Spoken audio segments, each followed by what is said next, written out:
Hello again, this is Miss Hodge. I wanted to go through problem number 1 on today's work from Schoology.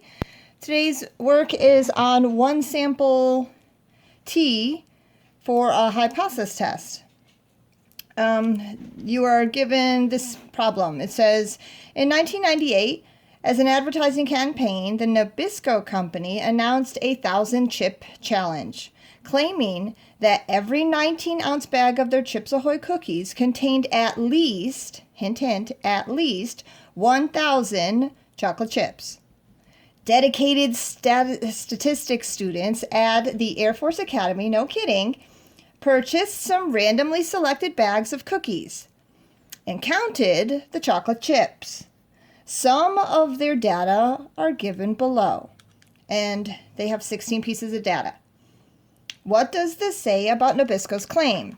Test the appropriate hypotheses, and then we have our 5 steps for hypothesis test.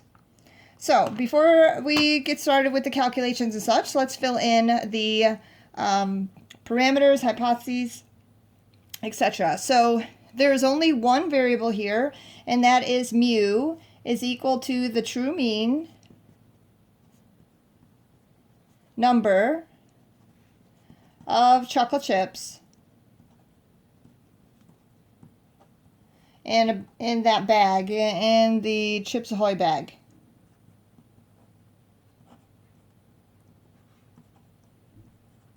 I don't know if you can see all of that, but that's what it says. The true mean number of chocolate chips in a Chips Ahoy bag. Now, the hypotheses are H sub O is that mu is equal to 1,000, and H sub A, the alternative, is at least 1,000. So mu is at least. Now, I'm not going to put the greater than or equal to, even though the at least is that. Remember, we can't have an equal in our H sub A, so I'm going to put it as greater. Okay, so there's our first 2 steps.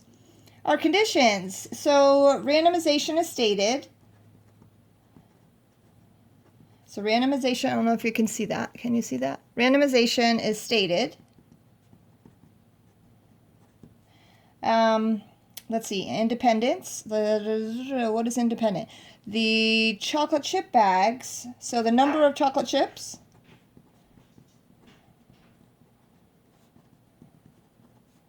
in a bag is independent.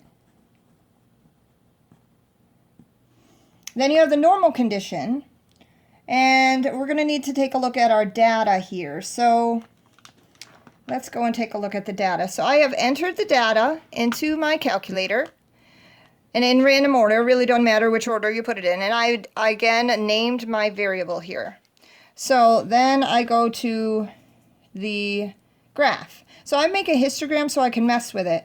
There are only 16 pieces of data.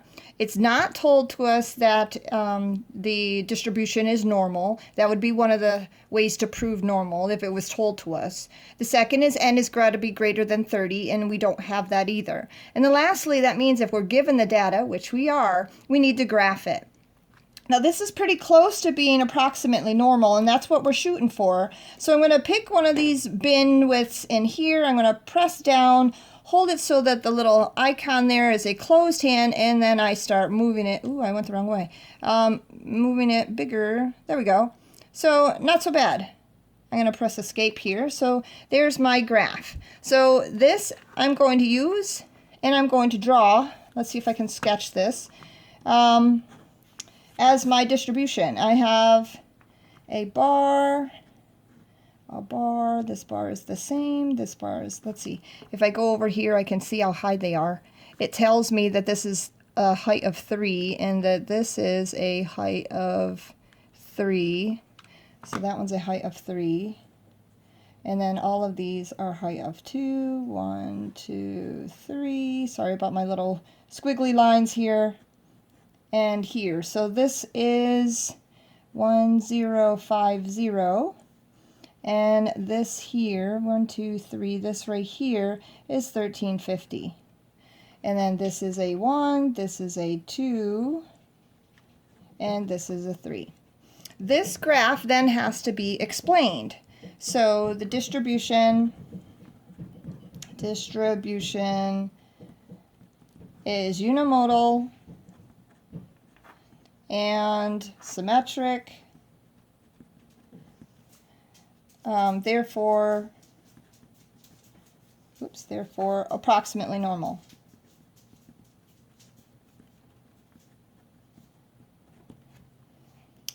Okay, so the sampling distribution is approximately normal for my samples here. Okay, 1, 2, 3, and then we go back to the last condition is our 10%, and we assume that the population is at least, let's see, there's 16 pieces of data, so 160 bags of chips. Or Chips Ahoy chocolate chip cookies. That's what I mean by chips. So all of my conditions are met. Conditions met. So then I go on to my calculations. Since this is a hypothesis test, I am doing a t. I don't know what the standard deviation of all Chips Ahoy cookies are, so I don't know the standard deviation of the population, so I am going to do a t-test. So t is equal to x bar minus mu over the standard deviation of the sample mean, which is s over the square root of n, and then I substitute in. So let's see, my substitution. Do I know what x bar is? I don't think I do, so I'm going to have the calculator do that. So I don't know any of this stuff other than, well, I know mu is 1,000. I don't know the standard deviation. I know that n is 16.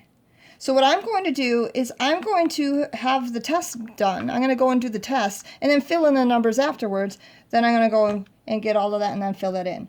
So I'm going to find the t-statistic and the p-value using my data. So I've entered all my data in. To go here again, you press the home button, press number 1 for a new document, say no, you don't want to save it, and then press 4 for menu and statistic. And then you enter all your data, and by pressing enter after you put the number in, and then don't forget to title your column. So from here, I'm going to put the cursor somewhere in my data. I can't be up here when I go in and do the math here. I'm going to do menu, then a statistic, which is 4. I'm doing a hypothesis test, which is 4. And I'm doing a t-test, which is 2. Now, since I do have data, I'm going to just cursor to OK. Mu sub O is the null. My null is 1,000 chips. I have my data in list A. And a test. Is this a two-tailed test? Does it say that they want it greater? So this is an at least. So we're going to prove at least. So I've got to click here. And I want to go to at least, so that I'm going to go to the greater than here as my H sub A dictated. And I want my result to be put in B. I don't need it shaded. I'm going to press OK, and I get my answer. So now I'm going to go back and fill in my data. I know, let's see if I can get there. I'm going to cursor down. I know that X bar is 1,238.18. I'm going to just put that in there. If you look on the bottom there, it's 188. I'm going to put my thousandths place in. Minus 1,000, which is mu, all over the standard deviation. My standard deviation is right here, 94. Let's see, 94.282 over the square root of 16. And then that statistic is given, I think it was way up on top. Way up here, there it is, 10.105. That's a really big t-value. Now it looks like my p-value is greater than 100%. And I've always warned you, I've warned you over and over and over, please, please, please pay attention. That is 2.17 times 10 to the negative 8. So that means there are 7 zeros in front of that 2 if I were to write that out. So I'm going to write 0, 0, 0, 0, 0, 0, 1, 2, 3, 4, 5, 6, 0, and then a 2. There's my p-value. It's itty-bitty, if you can see that. All right, so I know my p-value now. So that means I can make a decision. Since p is definitely less than alpha, which is my 5%, we reject my null at the 5% level. So that means we do have enough evidence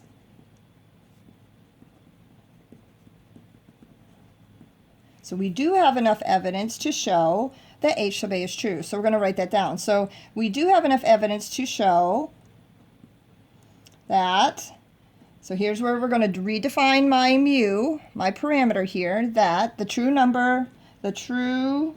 mean number of chocolate chips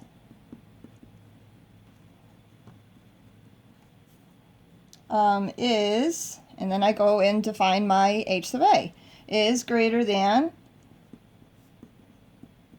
1,000.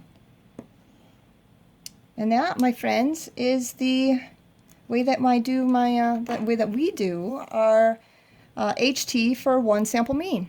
I hope this video helps with you and you're doing your homework. You still have one more to go. Good luck.